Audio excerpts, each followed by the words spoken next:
2 qism.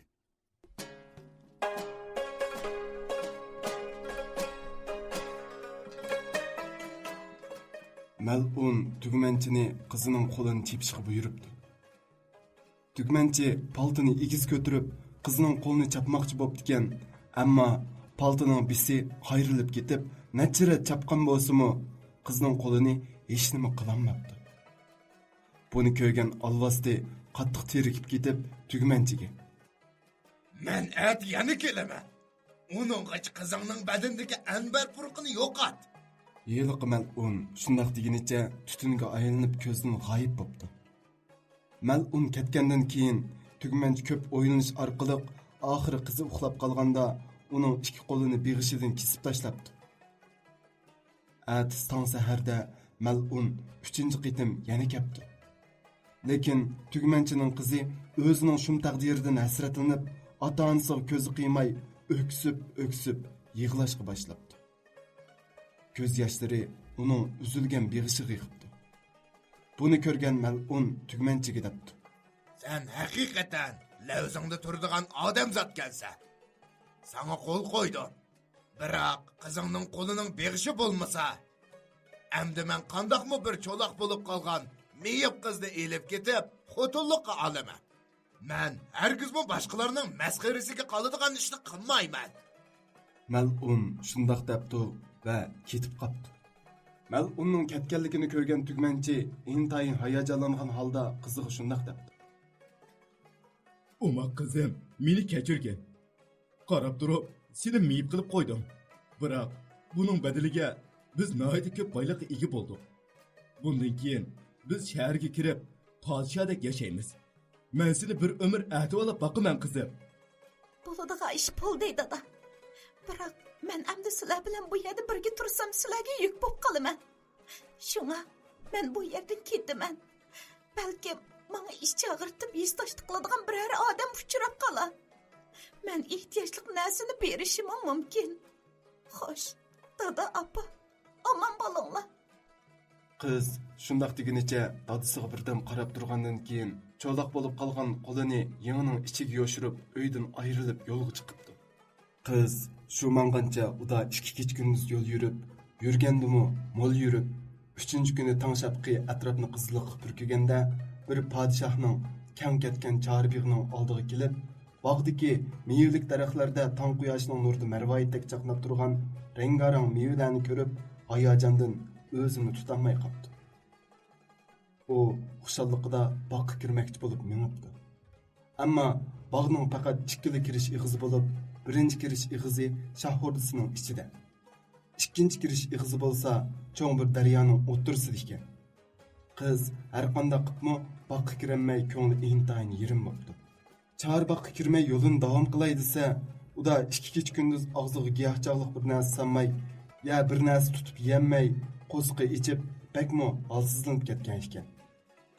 U ko'nglida o'ylabdi: Navoda men bu daryodan o'tib, shu bog'ning ichiga kirib, yerga tushib ketgan mevalarni bo'lsa-mu, dumi yetib turib yeyaligan bo'lsam, naqadar yaxshi bo'ladi-ya.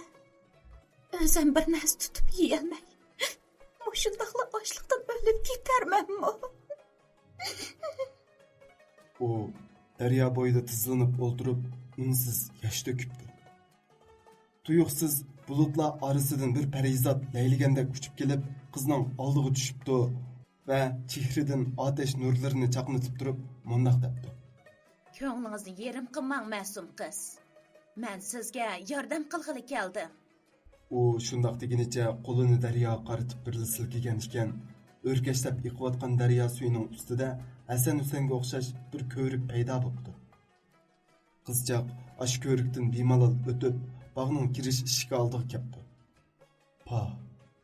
Bog'ning ichida yet iqlimdagi barliq mevalarning hammasi bor bo'lib, shoxlarini ko'tarilmay qolgan mevalar kun nurida julalanib ko'zni chaqidi ekan.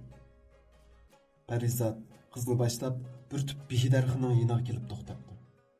Aslida bu podshoh hammadan bek arzulab yeydigan meva bo'lib, boshqalarning yeb ketmasligi uchun maxsus qaraydigan odam qo'ygandan sirt har kuni necha qitim chiqib, shoxdagi mevalarni birma-bir sanab qo'ydi ekan.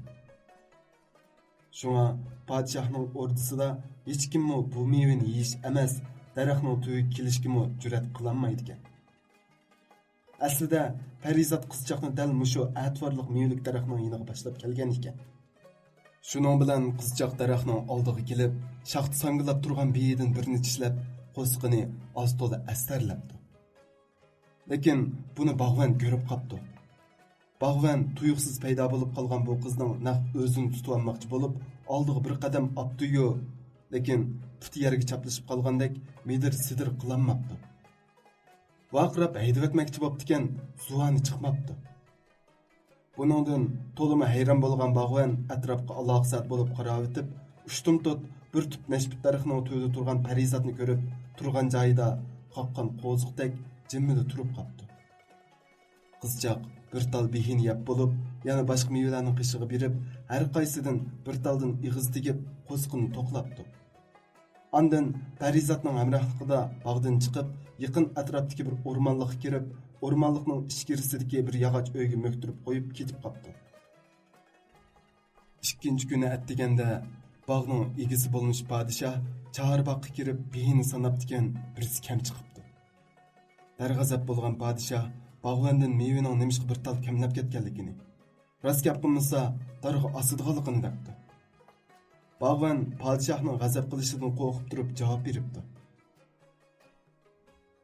Ey kiremlik shohim, atdiganda saharda tong shapqi chiqqanda paydo bo'ldi bir qizchaq. Meyib ekan aslida, tishlab yedi bak uzoq. To'lay desam zuvanim, mangay desam madar yo'q. Turib qoldim bu yerda, bar ekan tuq aslida, qo'g'dab turgan Parizat. Bog'van shundoq degenicha qo'lining beg'ishidili yo'q meyib bir qizning boqqa kirganligini, o'zining tiligacha putining tutmas bo'lib qolganligini va o'z ko'rgan ishlarni tafsiliy bayon qildi. Bu qandoqmi mumkin bo'lsin? Bog'ning yana bir ishki daryoning o'ttirisida tursa, u daryodan qandoq o'tadi? Mevini yeb bo'lib, yana nima ketadi? Podshoh achchiqlab turib shundoq so'ragan ekan, bog'van yana javob beribdi. Ey kiremlik shoyin shohib, u meyib qiz bir Parizatning himoyasida daryodan o'tib boqqa kirdi. Behidim bir tal, nashbitdan bir tal, olma amut, anjur giloslardan faqat bir taldili yedilar. Ondan yana Parizatning hamrohligida bog'dan chiqib ketdilar. Men gap qilishga, oldimga bir qadam menishga petin olmadim. Ham imkoniyatim yor bermedilar. Agar sen aytgandek bo'lsa, u cho'qim at saharda yana keladi. Men atdiganlik saharda tong shapqi suzilishdan burun boqqa chiqib, u qizning kelishini o'zim saqlayman. Lekin bu ishni sen qat'iy maxfiy tutishing kerak. Degandek atsi tong shapqi texi suzilmasdilla, podshoh chorboqqa bir mo'ysbitni boshlab kelib, bog'van gapini qilgan meyib qiz va farishtani o'z ko'z bilan ko'mak bo'lib, behi darxining ostiga kelib mo'kinib turibdi. Tong shapqi asta-asta tun pardasini yirtib tashlab, atrofni qizil rangga bo'yabdi.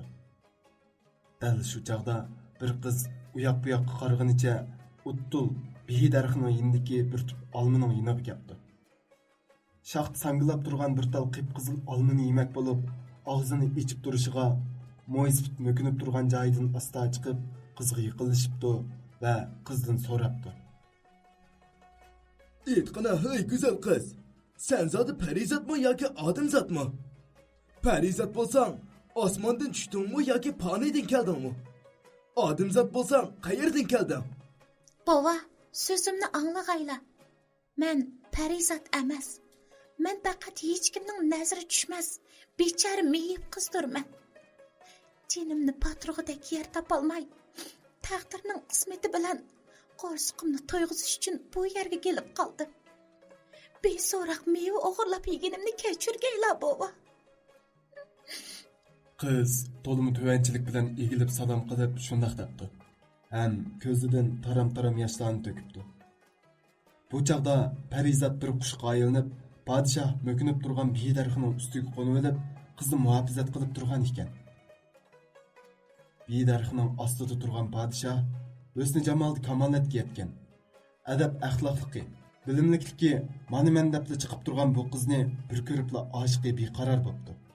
Va qizning gapini to'liq anglab bo'lmayla mo'kinib turgan yeridan asta chiqib ketdi-da, qizga qarab mundoq debdi. Agar sizga hech kimning nazari tushmagan bo'lsa, endi mening nazarim tushdi. Men sizni qo'g'dayman, ativarlayman. Hargiz tashlab etmayman. Men bilan o'rdiga kirib, menga mangulik hamroh bo'ling.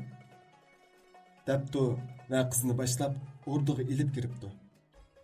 Podshoh bu qizning meyipligi bilan kori bo'lmay, uning husni jamoliga maftun bo'lib, 41 kecha kunduz katta to'y qilib, qizni amriga elib, uni haramning boshchisi qilib tayinlab, o'zining yaqin hamrohi va kenji xonishi qildi.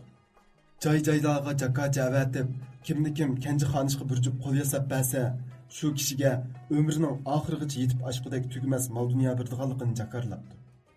10 kun o'tganda Chin ilidan bir zaga kelib, kenji xonishga yumshoq kumushdan chanmog'idek qilib bir jup kumush qo'l yasab beribdi. Garchi bu qo'l qarmoqqa chanmasimi, ammo bir narsani normal tutishga bo'lmaydi ekan. Nanalardan kelgan tevib ting'chilarmi buning iloj qilinmag'achqa, podshoh kenji xonishning holidan xabar ilishga eng ishonchlik 7 kinizak, 7 kutkichi, 7 navkar, 7 oshpazni hamroh qildi.